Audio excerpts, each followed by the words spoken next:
I've been diligently reading and reviewing the rules of the Senate since I've been out of this august chamber for 3 years. Nowhere in our rules can I find a provision on a motion to dismiss, as submitted by the honorable gentleman from Tarlac. Neither is there a supplementary application of the rules of court to offer a space for such motion to dismiss, except perhaps in the committees performing their legislative inquiries in aid of legislation. Obviously, we are now assembled in plenary, not as an impeachment court, but as a legislative body, and I cannot relate to a motion in this plenary to an issue that involves a collective decision that falls solely and exclusively under the jurisdiction and authority of an impeachment court. Having said that, Mr. President, my parliamentary inquiry is addressed, of course, to the Senate President. Mr. President, how do we deal with the pending motion? I refer to the motion to dismiss. Shall we even take it up or deal with it? Kasi wala po sa rules natin. Paano wala tayo pong guidelines? Kasi wala po sa rules natin yung motion to dismiss. So anong guidelines ang susundin natin in addressing the motion to dismiss submitted by the Honorable Marcoleta? Assuming arguendo, Mr. President, that the motion is voted upon and adopted by this body, what if, Mr. President, the Supreme Court reverses itself when it rules on the MR filed by the House of Representatives through the Solgen?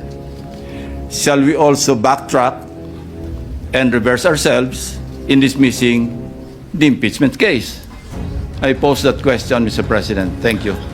Thank you, Senator Lacson. To respond, we were faced with this question, but the very people asking us to wait right now were the very same people who were telling us before to ignore the pendency of a case in the Supreme Court precisely regarding this impeachment complaint.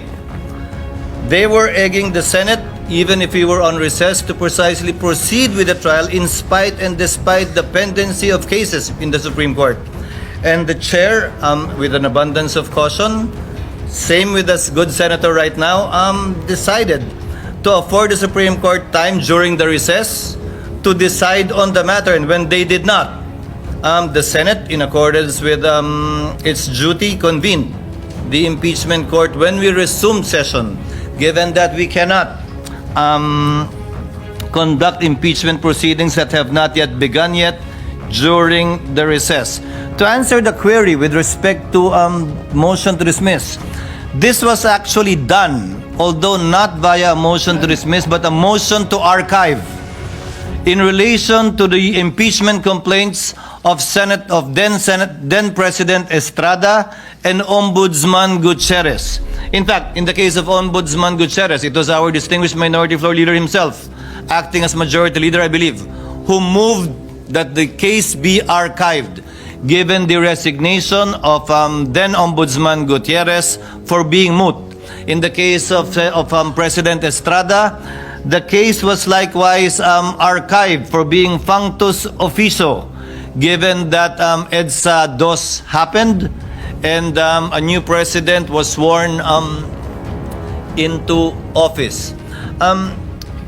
Your Honor, I believe the chair believes that we will have different interpretations of the effect of the Supreme Court decision. But ultimately, as I discussed with the Majority Leader earlier, once a decision is made by the Senate and the period to seek a reconsideration of that decision put to a vote has expired, the next logical step would be to archive so that it will be made part of our records.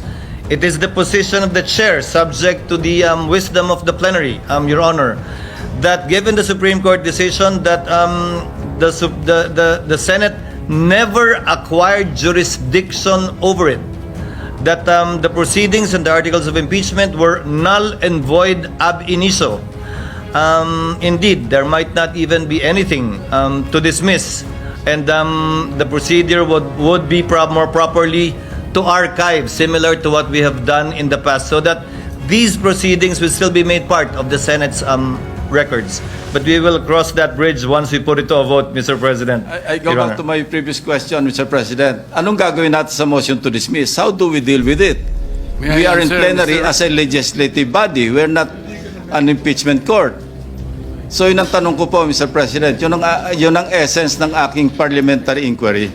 The predisposition of the chair is what I stated, but subject, of course, to the wisdom of plenary. So, ano po ang gagawin ng isang senador o ng senado kapag po wala sa rules nila ang isang motion? Ayan. Katulad ng motion ni Rodante Marcoleta na motion to dismiss etong impeachment trial ni Sara Duterte. So, ang sagot po dyan ay brasuhin. So, binraso po ang impeachment trial at ito po ay hindi na po, kumbaga tingin ko parang ito'y patay na.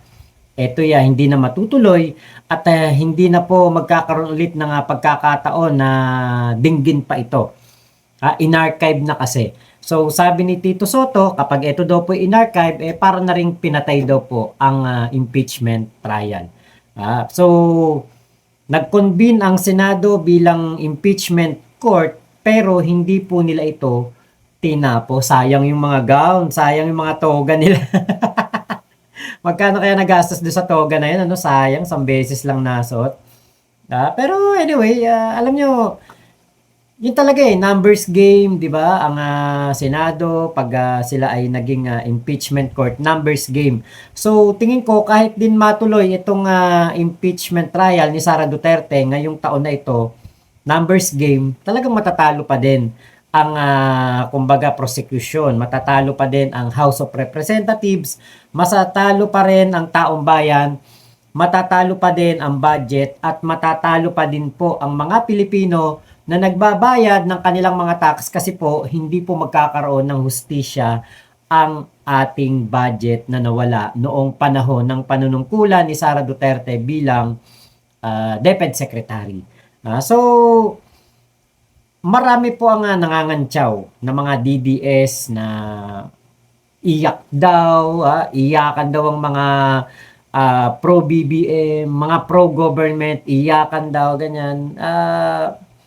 Tanungin kaya natin mga DDS, meron bang nahinto na krimen? Meron bang napatunayan na krimen na hindi nangyari? Meron bang krimen na napatunayang gawa-gawa lamang? Wala naman, di ba? Hindi naman totoo. Di ba ganun pa rin naman? Meron pa rin pong krimen na nangyari na hindi po naiimbestigahan o hindi pa rin napapatunayan na hindi nangyari yung krimen. Merong pagnanakaw na nangyari na hindi pa rin naman napapatunayan na hindi nangyari yung pagnanakaw.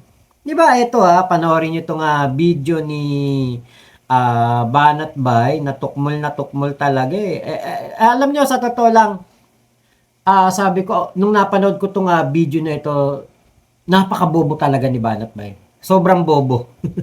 Ito, panoorin po natin. Grabe, breaking news, naubos daw ang tissue sa grocery at sa mga convenience store kasi nag-iiyakan ng mga dilawa ng mga teroristang komunista. Bakit? Kasi wala nang impeachment nyo. Paano na ang 150 million? Grabe, breaking Diba, news, Diba? Tontuwa siya. Alam nyo, nakita ko yung mga DDS sa mga comment section ng mga live stream ng iba't ibang mainstream media. Tuwang-tuwa sila na ang impeachment trial ni Sara Duterte ay posibleng hindi na matuloy at posibleng mabaon na sa limot, ma-archive na, ilibing na, tapusin na, kung ano man ang tawag diyan. Tuwang-tuwa po sila. No. Pero ito ang isang hindi nila nagigets o hindi nila nakikita. Hindi nabigyan ng pagkakataon si Sara Duterte na ipagtanggol ang kanyang sarili. So si Sara Duterte po, sa isipan ng ating mga kababayan na sinasabi nga pong nasa 80% ng mga Pilipino ay nagnanais na maituloy itong impeachment trial. Aba, iisipin po ng mga Pilipino ngayon, magnanakaw talaga si Sara. At pinrotektahan lang ng kanyang mga kaalyado doon sa Senado para hindi po malitis ngayong taon. Ngayong taon na.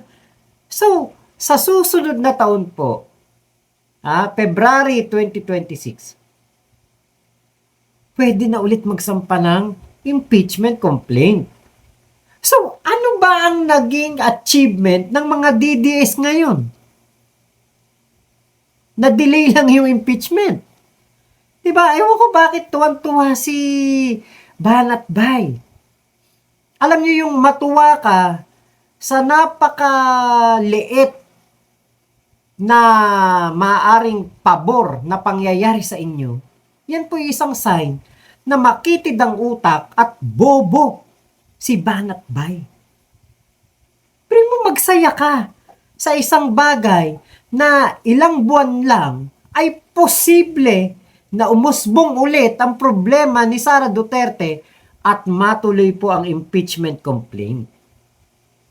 Matuloy ang impeachment trial. Matuloy ang mga impeachment court na yan. Diba kaya sabi ko, ano kaya pinagsasaya ng mga DDS dito? Diba hindi naman na-acquit si Sara Duterte? Hindi naman sinabi ng Senado na si Sara Duterte ay hindi magnanakaw. Actually, eto nga si Marcoleta, hindi po siya tumututol sa impeachment trial. Bagkus, ang kanyang sinasabi ay sumunod daw po dapat sa proseso ang House of Representatives. Nako, paano yan? Kung sa susunod na taon ay talagang komprehensibo, talagang maayos na ang pagkakasampa ng mga impeachment complaint o isang impeachment complaint dito kay Sara Duterte. Paano kung talagang na yan? Kumbaga, step by step, process after process, ay maipakita na ng House of Representatives at hindi na makukwestiyon ng Supreme Court na talagang ang ginawa nilang reklamo o ang mga magre-reklamo ay tama na po ang ginawang proseso. Kahit naman ngayon, tama naman talaga, di ba? Wala namang problema Talaga lang na mga malakas si Sara Duterte sa Supreme Court. Kaya po kanilang tinalaga ang impeachment trial ni Sara Duterte bilang unconstitutional. Di ba? Alam naman natin lahat na ito pamumulitika na rin at pagtanaw ng utang na loob kay Digong ng Supreme Court. Dahil ang mga maestrado dyan, karamihan ay mga appointee ni Digong. Di ba? Kaya po, talagang sasabihin nila, constitutional yan, kahit hindi naman. Di ba? So, etong impeachment ni Sara Duterte, posible pa po talaga na mangyari next year. So, ano ang kinasasaya ng mga DDS? Mas lalo nga silang dapat na mangamba o kabahan dahil sigurado ko next year, kung ngayon po na August, September, October, November, December, January, pagdating ng February, tingin nyo ba nabawasan ang mga ebidensya laban kay Sara Duterte? Hindi. Mas dumami pa. Mas dadami pa at mas dadami po ang mga witnesses pa dyan. Ay yung lang 80% ng mga Pilipino na iniisip ngayon na si Sara Duterte ay iniligtas lang ng Korte Suprema. Tingin nyo bang maganda yan na senyales o maganda yan na gawain ngayong papalapit ang 2028 presidential election? Diba kaya alam niyo po, takang-taka ko bakit masaya ang mga DDS. Samantalang eto pong napakaliit na sinasabing achievement nila o kanilang kumbaga ikinasasaya ngayong oras na ito. Yung napakaliit lang na yan, nabulag sila. Hindi nila nakikita yung mas malaking problema na kakaharapin ni Sara Duterte sa 2028. Kapag po hindi nalitis o hindi po nasagot ni Sara Duterte sa isang impeachment court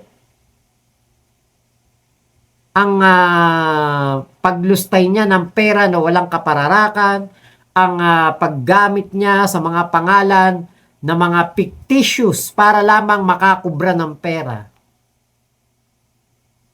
Malaking problema ni Sara yan.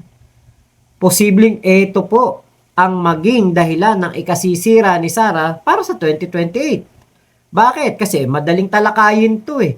Nasa SOCMED ang lahat ng ebidensya na si Sara Duterte ay meron pong kaso ng impeachment complaint na hindi naman nawala yung kaso, hindi naman nawala yung kataga na pagnanakaw,